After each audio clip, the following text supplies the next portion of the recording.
DoorDash reported fiscal 2022 fourth quarter results, so I'm going to do a brief review of the big picture highlights from DoorDash's earnings. So let's get right into it. Overall revenue increased by 40% in the fourth quarter to 1.82 billion. This was up from the same quarter the year before. The loss per share of $1.65 worsened from a loss per share of 45 cents in the same quarter last year. DoorDash has maintained this growth at all cost strategy. It just continues to expand regardless of whether that expansion is profitable or not.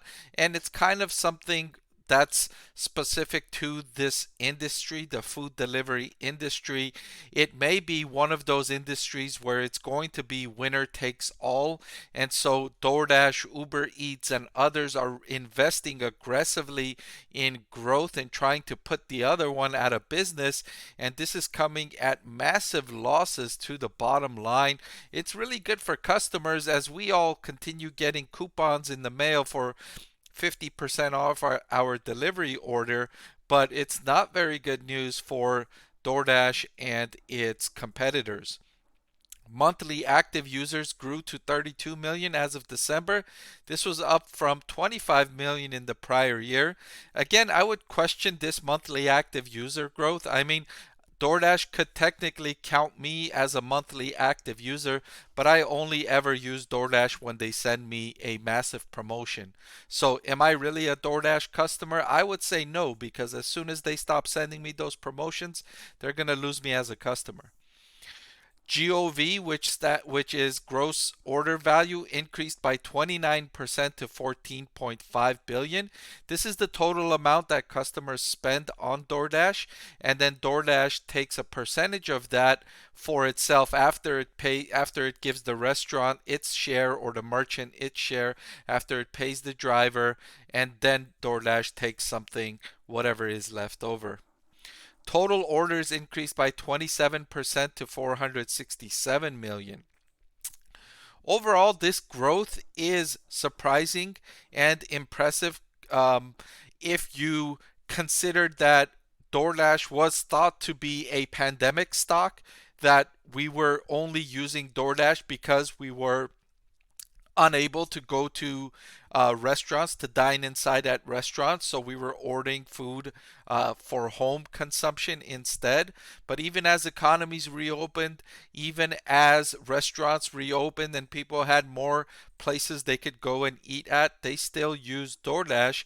But the big difference has been a significant increase in promotional spending in order for DoorDash to sustain that growth, and also the growth has slowed significantly from where it was during the pandemic. It was growing sometimes 150, 200% year over year.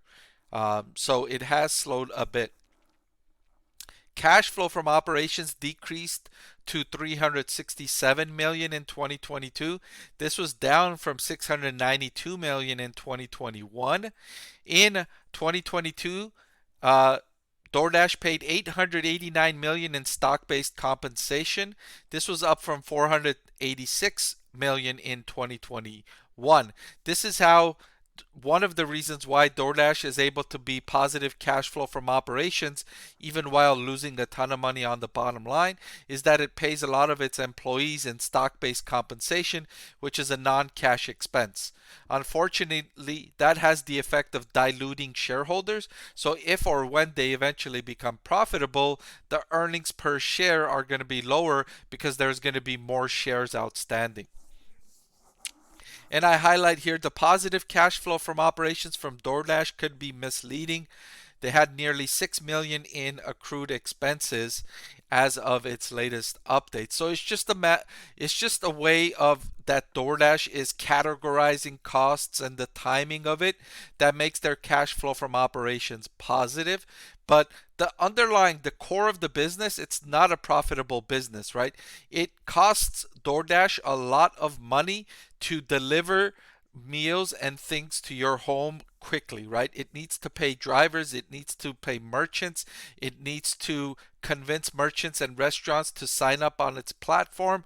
All of that is expensive for DoorDash, and it only charges folks of a small, when you think about overall, it charges them small dollar values, $4, $6, $7 to make that delivery if people are ordering for themselves or even for themselves and a partner.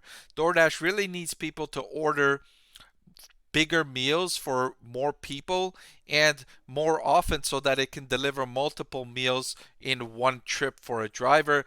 I don't know if it will ever reach that scale. That's why I'm skeptical with DoorDash stock, and I don't a DoorDash stock, I don't have it recommended as a buy, and this quarter makes me suggest that investors should steer even more clear from DoorDash. It didn't move closer to becoming a buy, it moved further away from becoming a buy in my perspective. All right, so that's all I've got for this video. As always, I truly appreciate your viewership and I hope to see you next time. I want to thank the Motley Fool for sponsoring this video.